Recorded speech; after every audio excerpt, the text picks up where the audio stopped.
volgende op Skemergrond. Waarom doen we niet voor Erika of voor Jessie? Het is beter dat ik albei laat gaan en oorbegin. Ek gaan jou nie aan mekaar waarsku nie.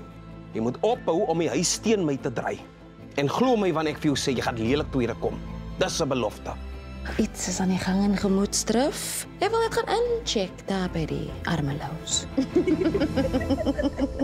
Ek weet die Lous betaal jou salaris, maar dit sê nie dat paps moet die lou kinders se gatte lek nie. Drakie, wat is dit met jou? Hou op om my dit te noem. Ek's nie meer 5 jaar oud nie. Kevin weet nie als oor ons pa se dood nie. As jy jou wounds wil heal, moet jy iemand inlaat. Jy het mense te lyf gegaan op die straat. Ek het hulle net rondgepluk. Dat hulle moet verstaan om nie met everlasting se mense te mors nie.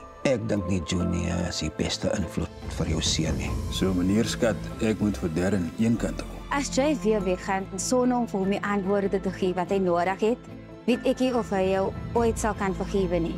Nie die keer nie. Ek het 'n online groep gekry. Ouers teen Willem Wolf. Ons moet die sy teen Willem Wolf aan te huisel wys. Sy moet die lees. Jou rammetjie uitnek houding, dit is meer af aan my klonk. Pa, hy praat saam met my en sy ma en al wat grys haar het asof ons bokstrond is. Hierdie aanlyn blad se naam is Ouers teen Willem Wolf. Van hierdie ouers voel dat hulle seuns heeltemal verloor het aan die groep. Ek het klaar my man verloor en nou verloor ek my kind ook. Ek weier.